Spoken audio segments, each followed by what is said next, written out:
ఒక్కసారి కొమ్మూరి గోల్డ్ కి కాల్ చేయండి. తాకట్లో ఉన్న మీ బంగారాన్ని విడిపించి మార్కెట్ ప్రైస్ కి వాళ్ళు కొనుక్కుని మిగతా డబ్బులు మీకు ఇచ్చేస్తారు. హలో అండి, అందరికీ నమస్కారం. ఏలూరు సిట్టింగ్ ఎంపీ పుట్టా మహేష్ యాదవ్ నిజంగా డ్రగ్స్ తీసుకున్నాడా? చాలా రకాల అనుమానాలు, చాలా రకాల ప్రశ్నలు వస్తున్నాయి. మన ఛానల్లో కూడా గతంలో ఒక 2 వీడియోలు ఈ ఫామ్ హౌస్ పార్టీ గురించి చేశాం. ఇది నిజంగా డ్రగ్స్ పార్టీనా, డర్టీ పార్టీనా?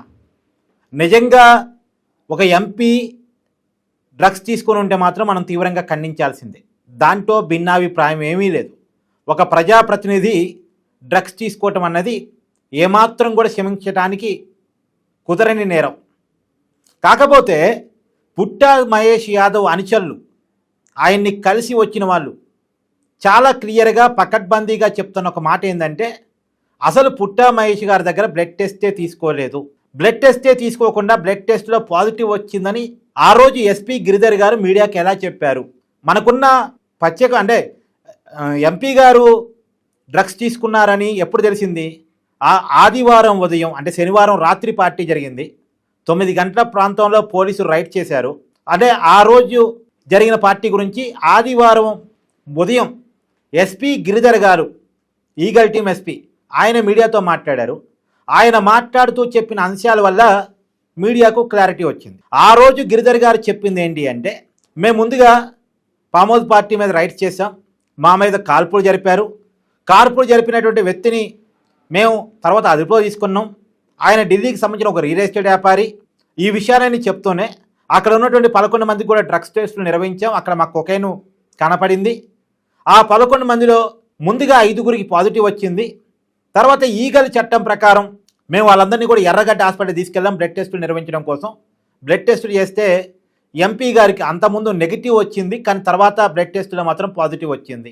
యూరిన్ టెస్టుల్లో నెగిటివ్ వచ్చింది, బ్లడ్ టెస్టులో పాజిటివ్ వచ్చింది అనేది ఆయన చెప్పిన సమాచారం. ఆ సమాచారం తర్వాతే ఎంపీ గారికి మనం పాజిటివ్ వచ్చింది అనేటువంటి విషయాన్ని ఒక కంక్లూషన్కి వచ్చాం. ఎందుకంటే పోలీసులు చెప్పిన సమాచారాన్ని మనం నమ్ముతాం కదా, వచ్చాం. కానీ ఈరోజు ఎంపీ అనుచరులు చెప్తున్న మాట ఏంటంటే, సెకండ్ గ్రేడ్ లీడర్సు ఏలూరు సంబంధించిన వాళ్ళు ఎంపీని కలిసి వచ్చిన తర్వాత బయట చెప్తున్నటువంటి మాట ఏంటంటే, అంటే వాళ్ళ వర్గం చెప్తున్న మాట ఏంటంటే, అసలు యూరిన్ టెస్ట్ తప్ప బ్లడ్ టెస్టే చేయలేదు. ఎర్రగడ్డ హాస్పిటల్లో కూడా ఎంపీ గారికి కావచ్చు మొత్తం 11 మందికి చేసింది యూరిన్ టెస్టే.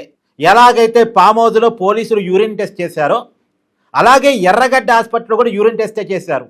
కావాలంటే రిమాండ్ రిపోర్ట్ చూడండి, ఎఫ్ఐఆర్ చూడండి. కరెక్టే, ఎఫ్ఐఆర్లో కానీ రిమాండ్ రిపోర్ట్లో కానీ ఎక్కడా కూడా ఆ 11 మందికి బ్లడ్ టెస్ట్ చేసినట్టుగా లేదు. మరి బ్లడ్ టెస్ట్ చేయకుండా అక్కడ కూడా యూరిన్ టెస్టే చేస్తే మరి ఒక్కసారి యూరిన్ టెస్ట్లో నెగిటివ్ రావటం ఏంది, ఇంకో చోట పాజిటివ్ రావటం ఏంది? ఏం జరిగింది, ఏంటి ఆ మతలబు? పైగా వాళ్ళ అనుచరులు కొంతమంది చెప్తున్న మాట ఏంటంటే, ఆ రోజు రాత్రి ఫామ్ హౌస్లో రైడ్స్ జరిగినప్పుడు కూడా ఎస్పీ గారు అక్కడికి వచ్చినప్పుడు ఎవరితోనో ఫోన్ మాట్లాడుకుంటూ మాజీ మంత్రి తలసాని శ్రీనివాస్ యాదవ్ అల్లుడు కూడా ఈ రైడ్స్ అంటే ఈ పార్టీలో ఉన్నాడు అని ఎవరికో చెప్తున్నారట. నిజానికి ప్రస్తుతం ఉన్నటువంటి ఏలూరు ఎంపీ గారు తలసాని శ్రీనివాస్ యాదవ్ అల్లుడు కాదు. కానీ ఆయన యనమల రామకృష్ణ గారు అల్లుడు, టీడీపీ సీనియర్ నేత, మాజీ మంత్రి యనమల గారు అల్లుడు, పుట్టా సుధాకర్ యాదవ్ గారి కుమారుడు. కానీ మాజీ మంత్రి తలసాని శ్రీనివాస్ యాదవ్ అల్లుడు అనుకొని సమాచారం ఇచ్చారు అనేటువంటిది. అంటే అక్కడ ప్రధానంగా అందరూ అనుమానిస్తుండగా పైలట్ రోహిత్ రెడ్డిని టార్గెట్ చేయడం కోసం బీఆర్ఎస్ లీడర్ అయినటువంటి పైలట్ రోహిత్ రెడ్డి ఆ ఫామ్ హౌస్ వేదికగా అనేక అసాంఘిక కార్యకలాపాలు నిర్వహిస్తున్నారని గతంలో ఎప్పటి నుంచో వాళ్ళ నిఘా ఉంది. ఆ నిఘాలో దొరికారు. ఆ నిఘాలో తలసాని శ్రీనివాస్ యాదవ్ అల్లుడు కూడా దొరికారు అనుకుని ఆ కేసులో ఎట్టి పరిస్థితుల్లో అతనికి పాజిటివ్ తెప్పించాలనే ఉద్దేశంతో బ్లడ్ టెస్ట్ చేశామని పాజిటివ్ వచ్చిందని ప్రచారాన్ని చేశారు. అసలు బ్లడ్ టెస్ట్ తీసుకోకుండా బ్లడ్ టెస్ట్లో పాజిటివ్ వచ్చిందని ఎలా చెప్తారు అనేటువంటిది వాళ్ళ అనుచరులు చేస్తున్నటువంటి ఒక వాదన. నిజానికి అక్కడ రిమాండ్ రిపోర్ట్ చెక్ చేయండి, ఎఫ్ఐఆర్ చెక్ చేయండి, బ్లడ్ టెస్ట్ చేసినట్టుగా ఎక్కడ కూడా పేర్కొనలేదు. కానీ మీడియా ముందు ఎందుకు చెప్పాల్సి వచ్చింది బ్లడ్ టెస్ట్ చేశామని పాజిటివ్ వచ్చిందని? పైగా వాళ్ళు ఏం చెప్తున్నారు, కొకైన్తో పాటు ఇంకొక 2 రకాల డ్రగ్స్ సంబంధించినటువంటి అవశేషాలు ఆయన బాడీలో ఉన్నట్టుగా చెప్తున్నారు. అయితే పుట్టా మహేష్ యాదవ్ గారు ఆదివారం సాయంత్రం అనేక ఒక 3 విజయ డయాగ్నోస్టిక్ సెంటరు ఇలా ప్రైవేట్ సంస్థల దగ్గర యూరిన్ టెస్ట్ చేయించారు. యూరిన్ టెస్ట్ చేపిస్తే ఆ రిపోర్ట్లు మీకు నేను గతంలోనే చూపించాను, మరొకసారి చూడండి కావాలంటే. చాలా క్లియర్గా నెగిటివ్ వచ్చింది. అంటే ముందుగా ఫామ్ హౌస్లో యూరిన్ టెస్ట్ తీసుకున్నప్పుడు నెగిటివ్ వచ్చింది, ఇక్కడ బయట ఆయన టెస్టులు చేయించుకున్నప్పుడు నెగిటివ్ వచ్చింది. కానీ ఒక్క ఎర్రగడ్డలో తీసుకున్నటువంటి యూరిన్ టెస్ట్లో మాత్రం పాజిటివ్ ఎలా వచ్చింది? పైగా అసలు అది యూరిన్ టెస్ట్ అయితే దాని బ్లడ్ టెస్ట్ ఎందుకు ప్రచారం చేశారు? ఇక్కడ ఇంకొక మాట కూడా ఉంది, నేను గత వీడియోలో కూడా చెప్పాను. ఫామ్ హౌస్లో జరిగిన పార్టీలో ఆ రోజు పోలీసులు యూరిన్ టెస్ట్ కోసం ప్రయత్నం చేసినప్పుడు వాటర్ బాటిల్లో వాటర్ ఇచ్చారు అనేటువంటి ప్రచారాన్ని కొన్ని మీడియా ఛానల్స్ చేశాయి. అసలు ఆ సమాచారాన్ని ఎవరిచ్చారు అంటే అప్పటి నుంచే కుట్ర స్టార్ట్ అయింది అని. ఆయన యూరిన్ ఇవ్వలేదు, బాటిల్లో వాటర్ ఇచ్చారు అని. నిజానికి ఈ విషయాన్ని పోలీసులు ఎక్కడ ధృవీకరించలేదు. కానీ ఈ ప్రచారం ఎలా జరిగింది అసలు? అంటే ఈ ప్రచారానికి అంకురార్పణ చేసింది ఎవరు? అంటే కుట్ర అప్పుడే స్టార్ట్ అయింది. చాలా క్లియర్గా ఏలూరు సిట్టింగ్ ఎంపీగా ఉన్నటువంటి సౌమ్యుడు ఎవరితోనూ గొడవలు పడినటువంటి వ్యక్తి. కానీ ఒక ఎంపీని కనుక ఇక్కడ ఇరికిస్తే టీడీపీని బదనాం చేయొచ్చు అనే కారణం చేత ఏదోరో స్టార్ట్ చేసిన కుట్ర అనేటువంటి అనుమానాలు మాత్రం కొంతమందిలో వ్యక్తం అవుతున్నాయి. అంతిమంగా వీటన్నిటికీ సమాధానం చెప్పాల్సింది పోలీసులే.